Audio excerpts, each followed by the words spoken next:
This conference will now be recorded.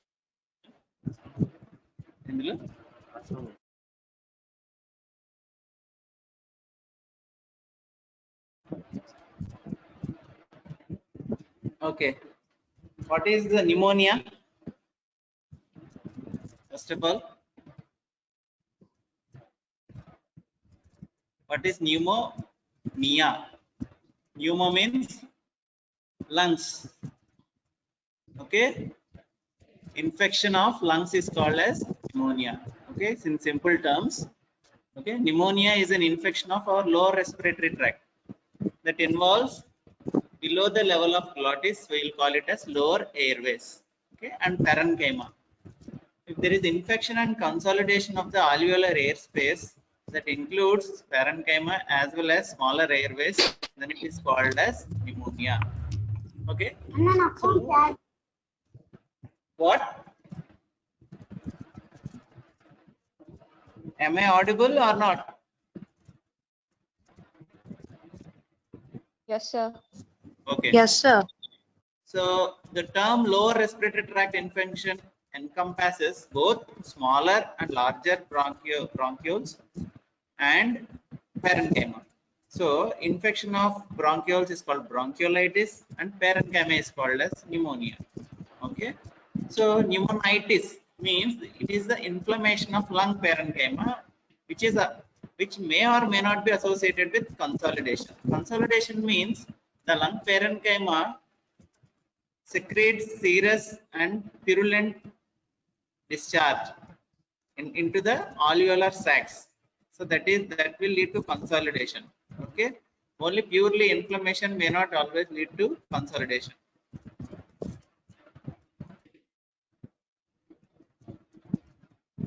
So what is lobar pneumonia? Lobar pneumonia is a typical pneumonia that involves one or more lobes. Means the infection will be confined to one or more lobes. Okay, which affects the affected lobe is completely or incompletely become consolidated.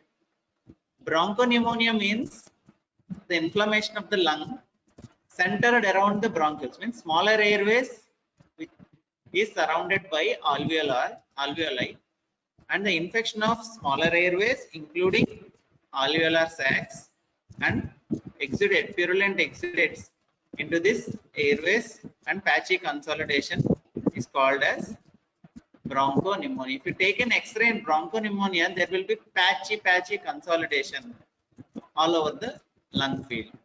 Interstitial pneumonitis means this is the inflammation of the interstitium, means the alveolar sacs are lined by epithelium, and these alveolar sacs, there is differentiation of alveolar sacs by what you call it as membrane. Which membrane?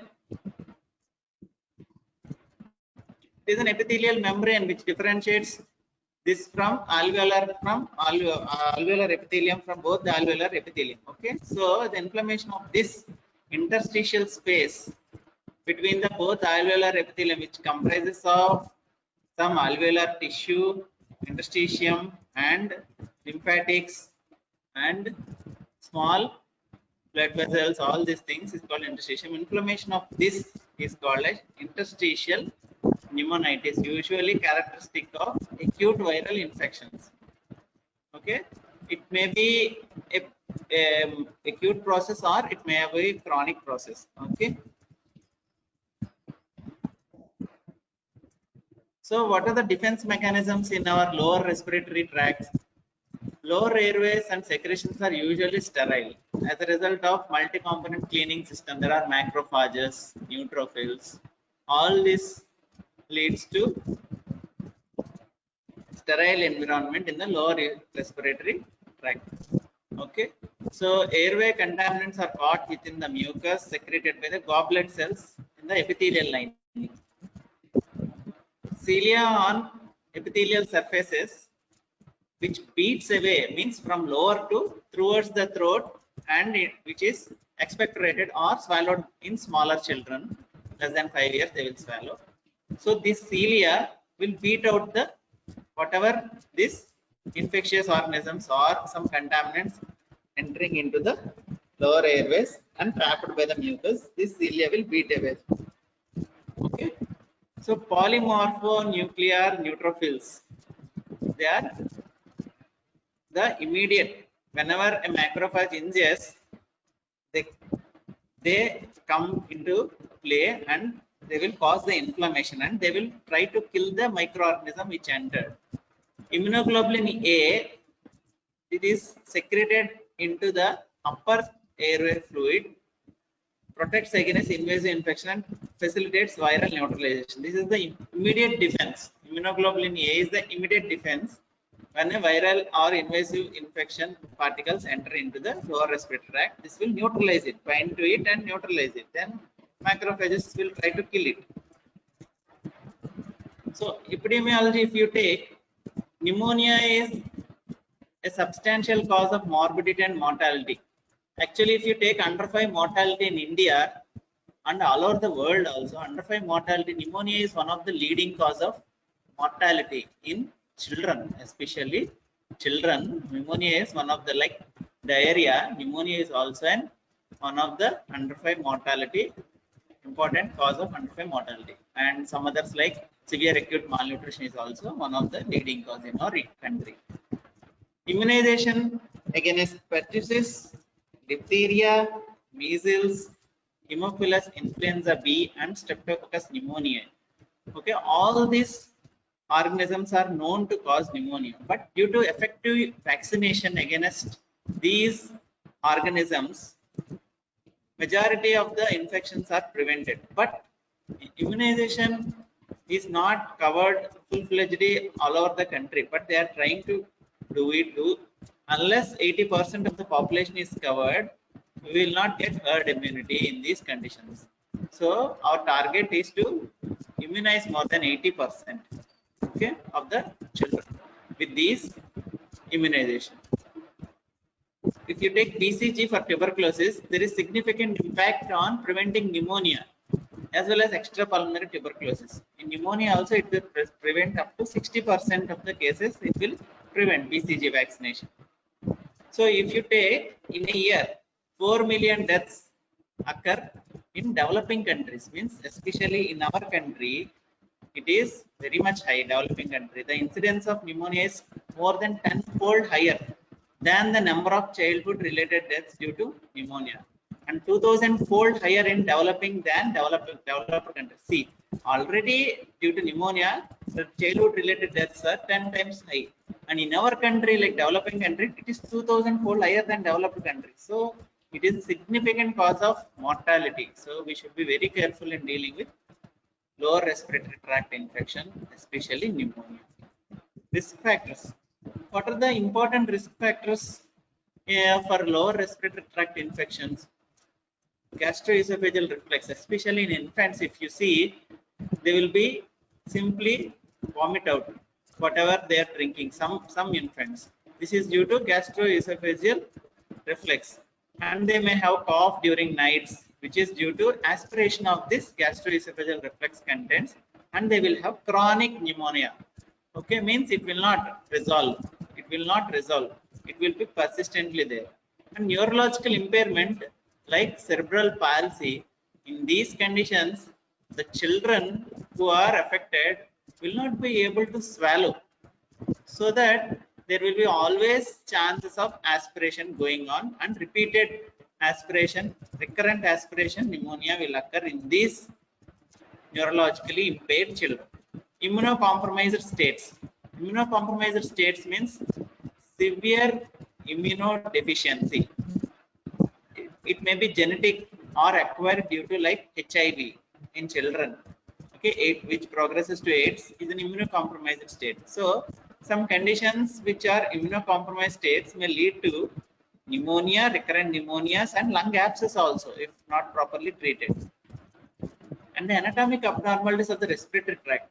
See, if there is some congenital abnormalities of the respiratory tract, congenital narrowing of a bronchus or bronchiole, or there is congenital lobar emphysema, all these problems in the lower respiratory tract may lead to what do you call it as recurrent pneumonias due to obstruction due to secretion, nothing but secretion is, and this will be a nidus for bacterial proliferation. And one more important risk factor is residence in residential care facilities for handicapped children.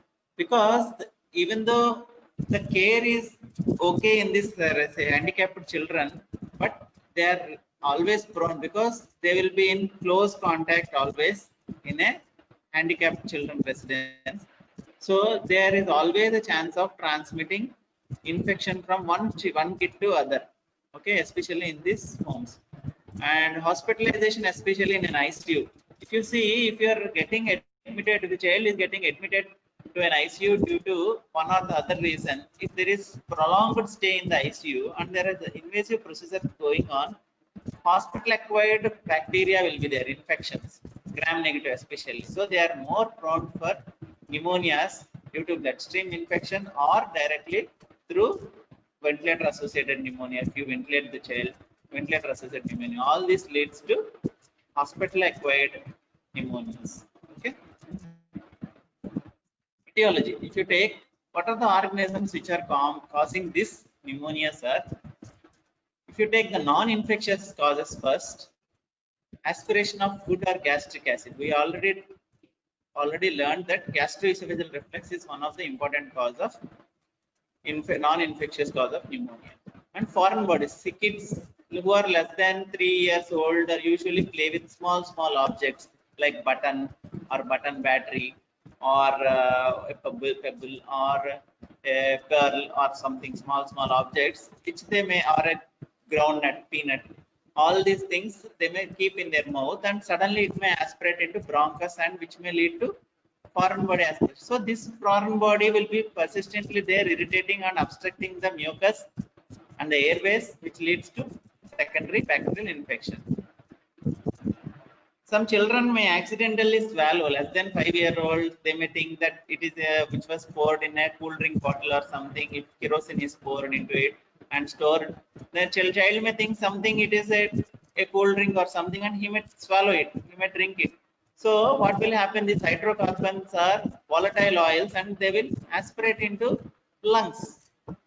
Okay, they will aspirate into lungs and which will lead to lipoid pneumonia, it's severe form of pneumonia. Hypersensitivity reactions. Okay, some hypersensitivity reactions may lead to severe pneumonias and drug or radiation induced pneumonitis. If in a child with a cancer or something who is receiving radiation or drugs for chemo may lead to pneumonitis. If you come to infectious agents, for community acquired pneumonia, the most common causes are respiratory syncytial virus in an infant. Usually, if you see after 3 to 4 months of age, a child presenting with the respiratory distress without much fever or sometimes fever, predominantly cough, usually it will be viral origin. Child will be seemingly well, looks well, and signs will be more. So predominant cause is respiratory syncytial virus, which causes bronchiolitis. So these respiratory viruses are parainfluenza viruses, influenza viruses, and adenovirus, less than 5 years old, especially. In more than 5 years old, if you take atypical organisms like Mycoplasma pneumonia and bacteria, Streptococcus pneumonia is the main cause in older children. Atypical pneumonia mainly due to Mycoplasma pneumonia and Chlamydia pneumonia are the principal causes of atypical pneumonias. Okay, you should remember this. Atypical pneumonias are also more common in more than 5 years old kids. So additional agents occasionally or rarely cause pneumonia as hospital acquired pneumonia. We already discussed hospital acquired pneumonias in where immunocompromised hosts who are admitting into the ICUs or zoonotic infections in endemic areas. These are the additional agents.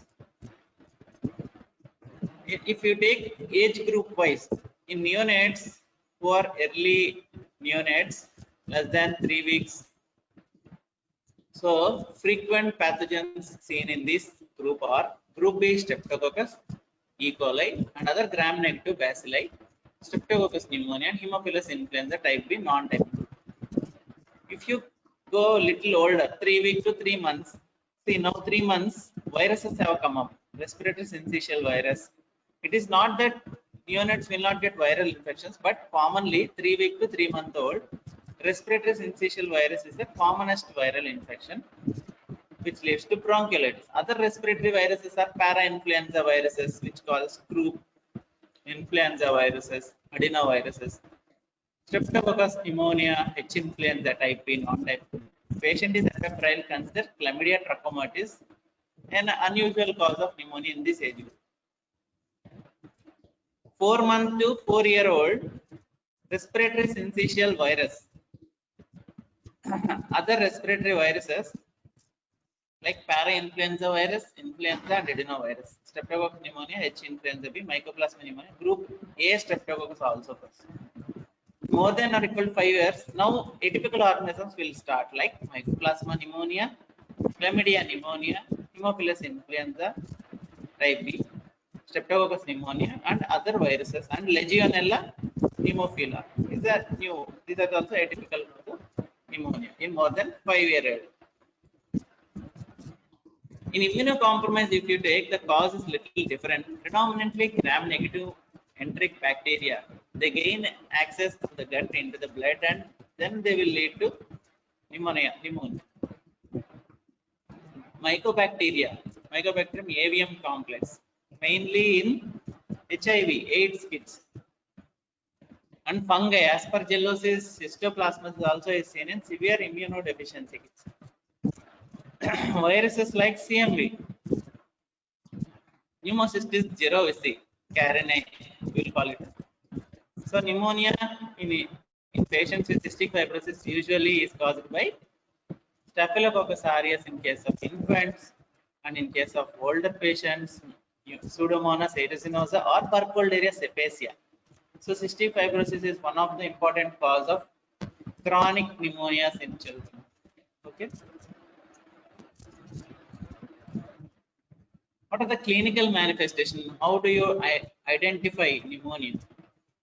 Age is a determinant in the clinical manifestation of pneumonia.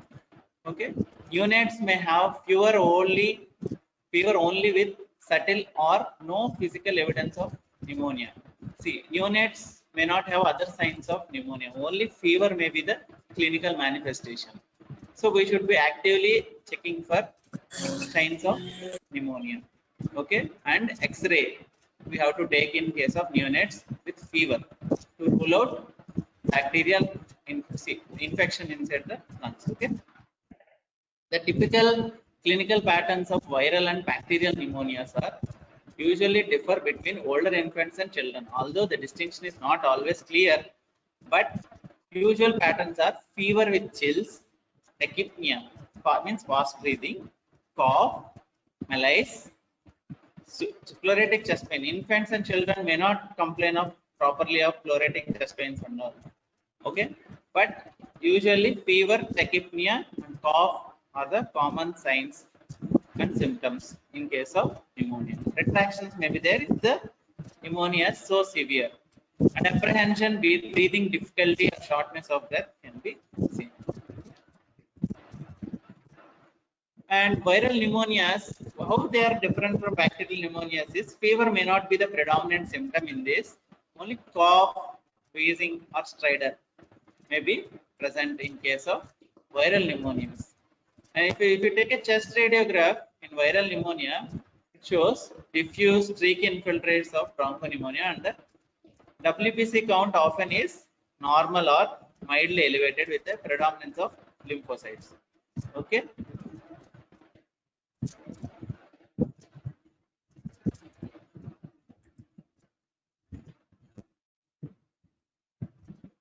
Bacterial pneumonias, if you take, are typically associated with high fever with chills, associated with chills, cough, dyspnea, and auscultatory findings of lung consolidation. What are the findings?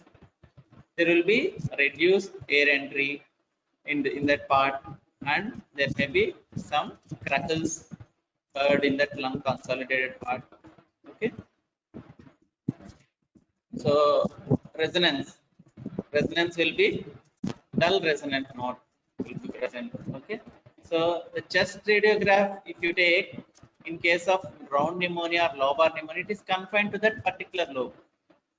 If it bronchopneumonia, all over the lung fields you can see infiltrates, and if there is associated pneumonic effusion or pleural effusion in that 10 to 30% of these cases.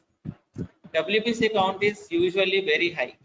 Predominance of neutrophil, because this is bacterial infection, neutrophil predominance will be present more than 20,000 per mmq. Febrile pneumonia in young infants is characterized by tachypnea, cough, crackles, and auscultation, concomitant chlamydial conjunctivitis. So febrile pneumonias usually you should think of atypical pneumonias. Usually WBC count shows typically mild eosinophilia, and there is hyperinflation on chest radiograph. If you take how to take history of pneumonia is first of all age group, because based on age group only we can think what might be the organism and what are the causes of pneumonia. So age is important. Presence of cough or not. Predominant cough is present or less cough is present. And difficulty in breathing. How difficult it is to characterize the severity of pneumonia, we have to see whether difficulty in breathing is present or not. Shortness of breath and chest pain, fever, recent upper respiratory tract infections. Okay, it means previously whether this is the upper respiratory tract which has gone causing later into lower respiratory tract infection. So we can think of most probably viral it could be. Previously the upper respiratory going into lower respiratory tract infection, we may think of viral.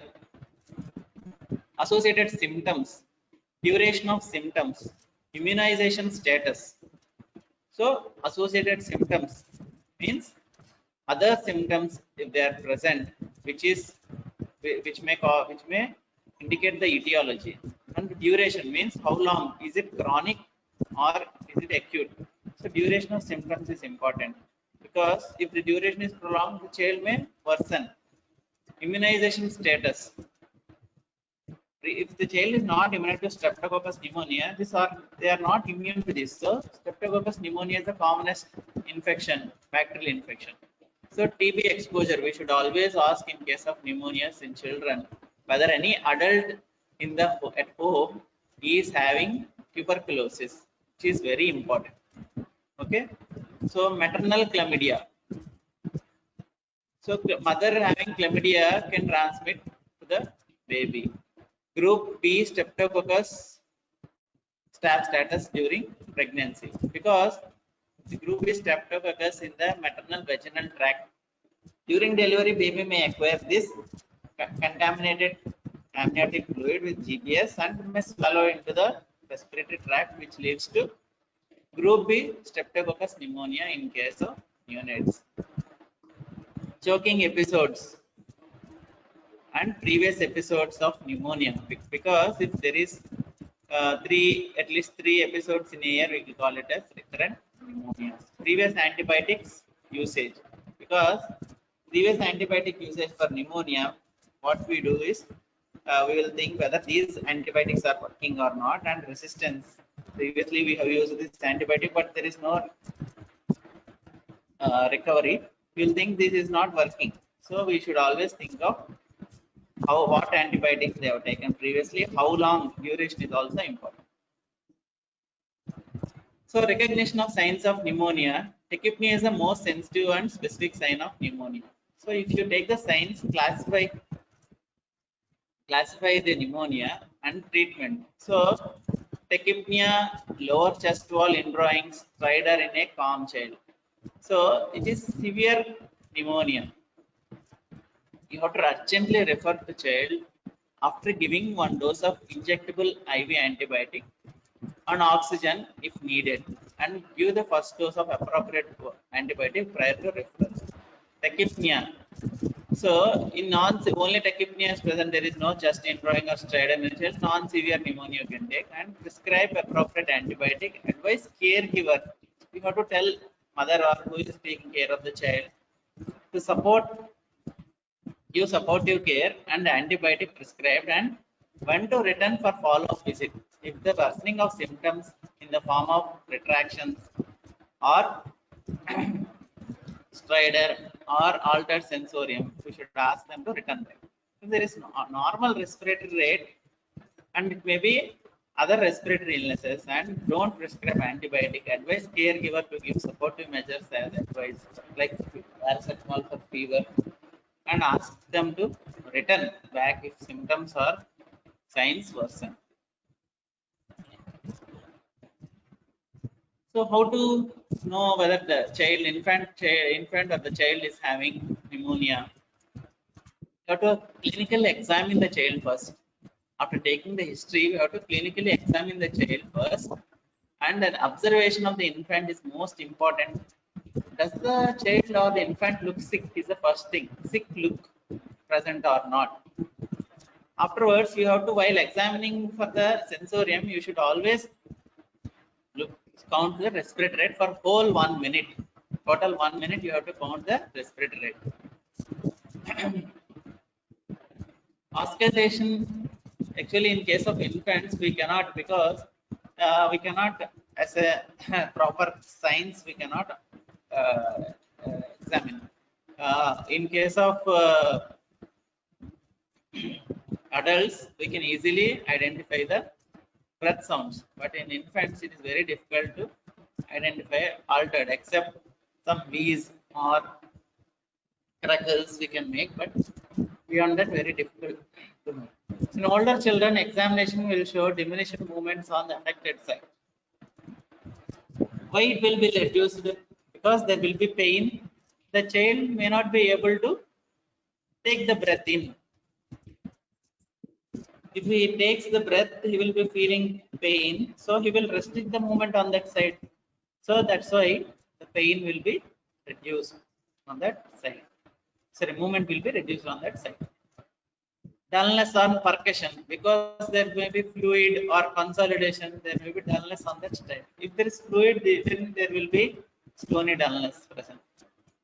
Bronchial breathing, because the alveoli gets consolidated around the bronchus or bronchioles, we may directly hear the bronchial breathing over these consolidated areas.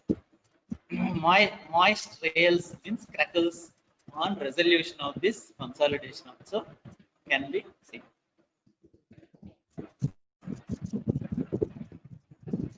So, if pneumonia severity assessment in case of infants, mild when you call it as less than 38.5 degrees centigrade temperature, respiratory rate of less than 50, mild recession, retraction, taking full breaths. If it is severe, temperature more than 38.5, respiratory rate more than 70, moderate to severe recession, nasal pharynx cyanosis, mainly cyanosis and altered sensorium is an important thing that will label the child as having severe, including grunting and retractions. Older child, the respiratory rate is less than 50, mild breathlessness and no. Mild. Severe means more than 50 and severe difficulty in breathing, nasal pharynx, cyanosis, grunting and signs of dehydration with altered sensorium. When to admit? Already we have first we have seen, if it is severe pneumonia, we have to straight away referral after giving 1 dose of antibiotic from the community setup to a hospital. Infants, indication for admission to hospital. He is hypoxic. Saturations are less than 92 to 93%. Cyanosis, visible cyanosis present in all the limbs, nose, lips. Respiratory rate is very high, more than 70 breaths per minute. Difficulty in breathing, intermittent apnea, grunting, not feeding well at all. Family not able to provide appropriate observation or supervision care. Okay, then we have to admit the child to the hospital. The older children, oxygen saturation less than 92 to 93%, cyanosis, respiratory rate of more than 50 breaths per minute, difficulty in breathing, grunting, signs of dehydration, family not able to provide appropriate observation or supervision care. So what are the laboratory and imaging studies? So if you take the lab studies, the diagnosis of lower respiratory tract infection in children is hampered by difficulty in obtaining material from culture from the infected tissue. It is very difficult. We will take usually blood culture and X-rays to identify pneumonia. So the upper respiratory tract bacterial flora is not an accurate reflection of the lower respiratory tract because we may get colonized with so many bacteria within our oral cavity. We cannot replicate the same that this is the organism causing pneumonia. We cannot say sure shot. And good quality sputum is rare because we cannot collect from children. They will swallow the sputum. In case of tuberculosis, we can collect it by nasogastric aspiration in the early morning samples, but otherwise not of much use. In otherwise, healthy children without life-threatening disease, invasive procedures to obtain lower respiratory tract are usually not indicated. Means bronchoalveolar lavage. Usually we will do in very sick children with pneumonia, recurrent pneumonia, we cannot identify the organism. So then bronchoalveolar lavage is done.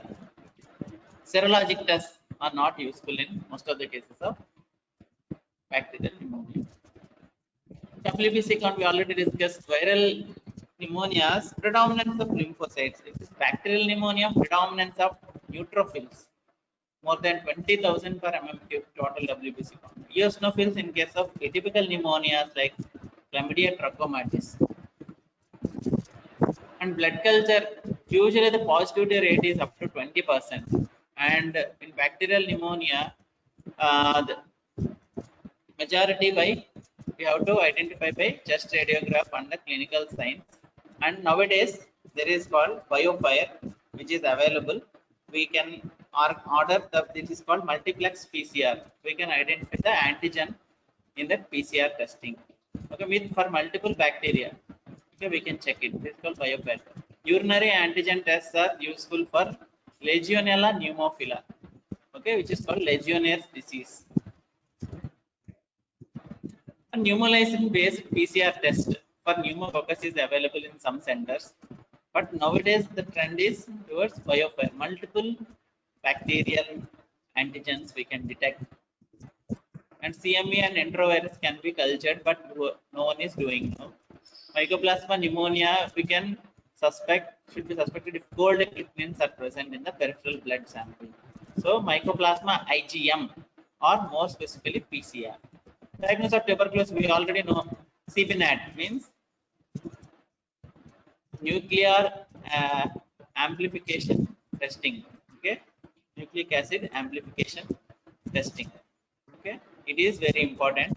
And in the analysis of sputum or gastric aspirate by culture, antigen detection or PCR. When there is effusion or empyema, performing a thoracentesis to obtain pleural fluid. Because there is effusion means we have to always draw the fluid out, and we have to do whether we have to check whether it is an effusion or which the effusion is transudate or exudate. So if it is transudate, we may think it is pneumonic effusion. Exudate means transudate means some reactive effusion, and exudate means due to some infection in the pleural cavity as well. So empyema we can see. If it is frank pus, we can see there should be some empyema. So the need to establish an etiologic diagnosis of pneumonia is threat for patients who are ill enough to require hospitalization, immunocompromised hosts, patients with recurrent pneumonia. We should always get a etiologic agent because that the same organism may cause recurrent pneumonias in these cases. And pneumonia unresponsive to routine empirical therapy. For these patients, bronchoscopy, I already said bronchoalveolar lavage and fresh mucosal biopsy, needle aspiration of the lung, and open lung biopsy. Very rare open lung biopsy, but bronchoalveolar lavage is the nowadays everyone is doing if the pneumonia is not responding to empirical therapy. Okay, am I clear till now?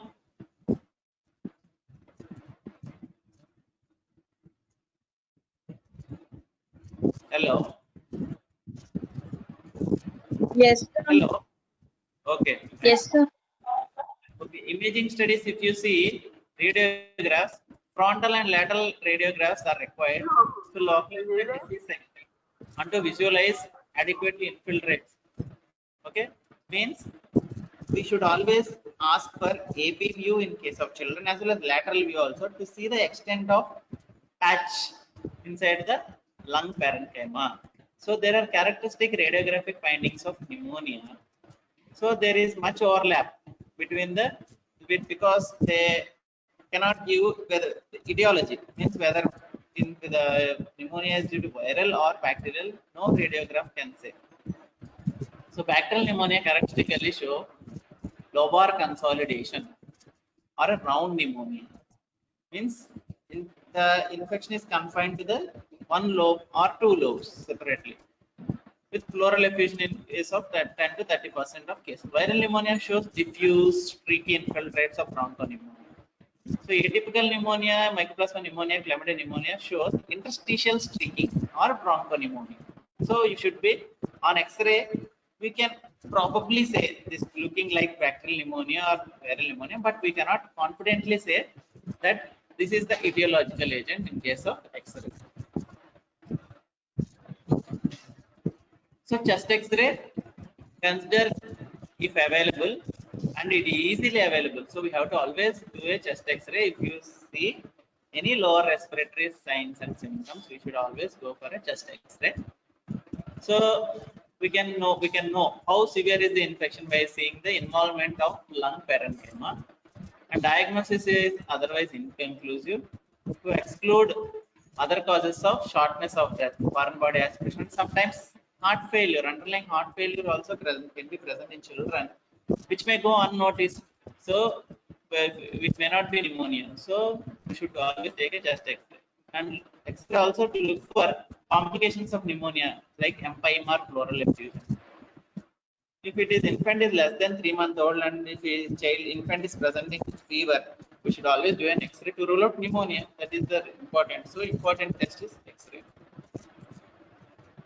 So in chest radiograph, we should look for hilar lymphadenopathy, which is uncommon with bacterial pneumonias.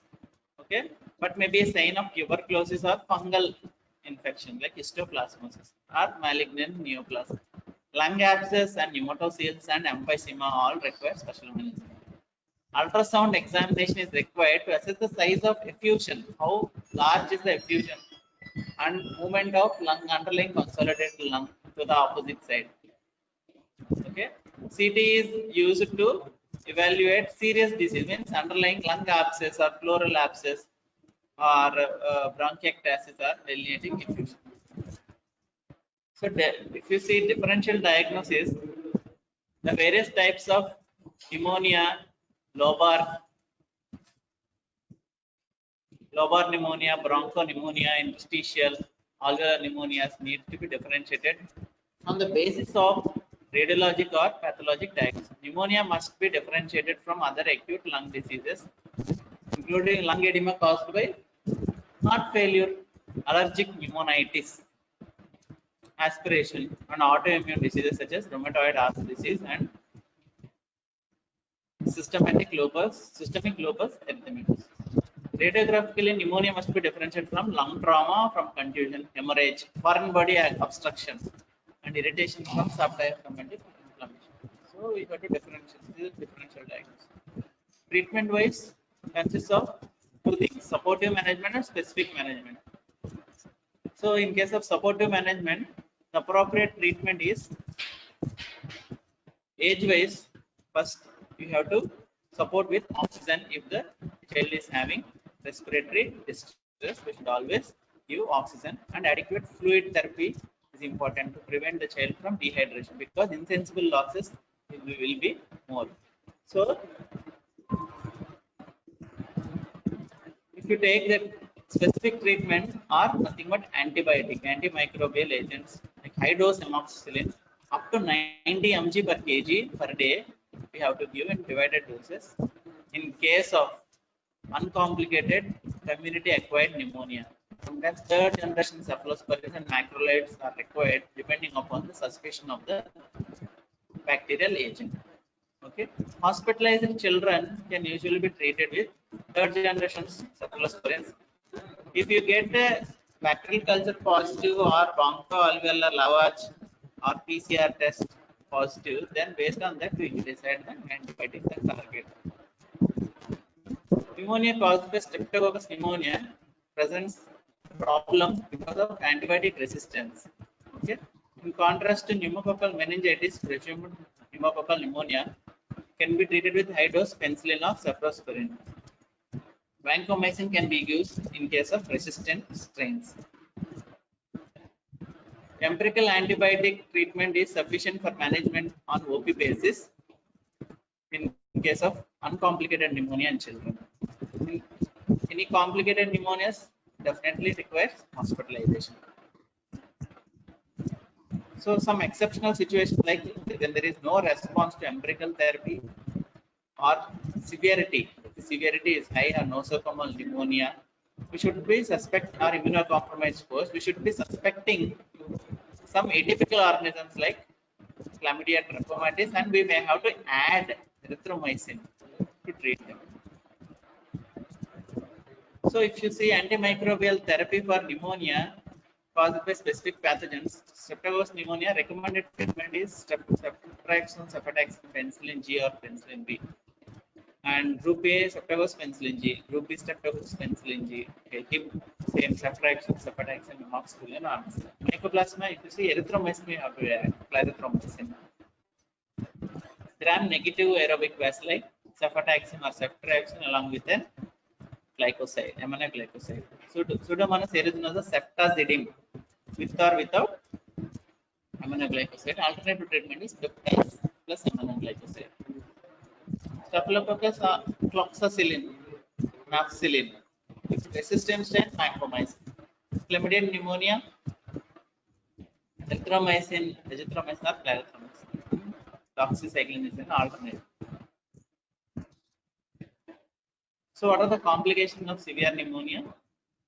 Pleural effusion, empyema, parapneumonic effusions, lung abscesses, pneumothorax, pneumotocele, delayed resolution, respiratory failure, metastatic septic lesions or activation of latent tuberculosis.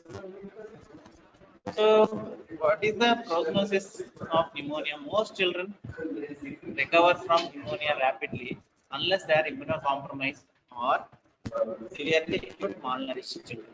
The radiographic abnormalities may take, because always radiographic abnormalities will be delayed. The child may be clinically improving, but radiological abnormalities may still persist up to 6 to 8 weeks. In a few children, pneumonia may persist longer than 1 month or maybe recurrent pneumonias.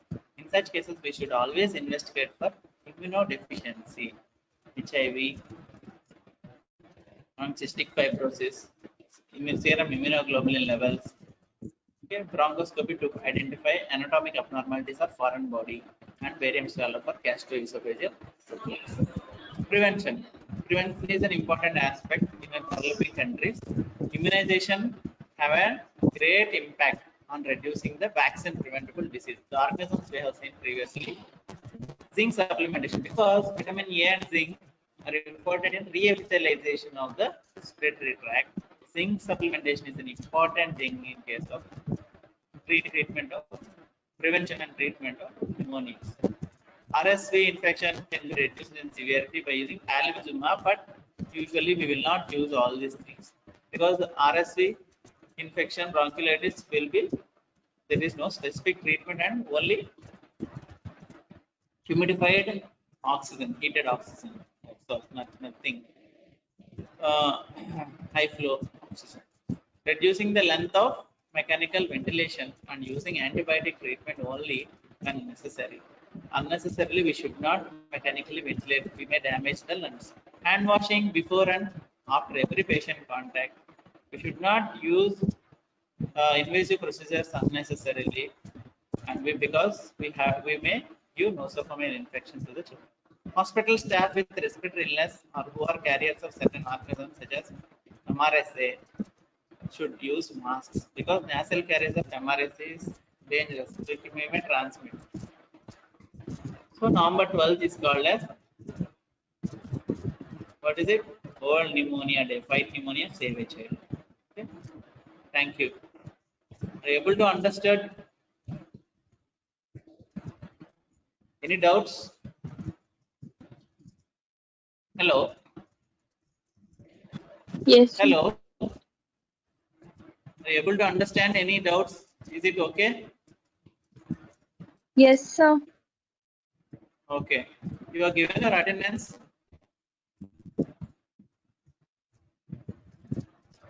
Yes, sir. Yes, sir. This conference will now be recorded.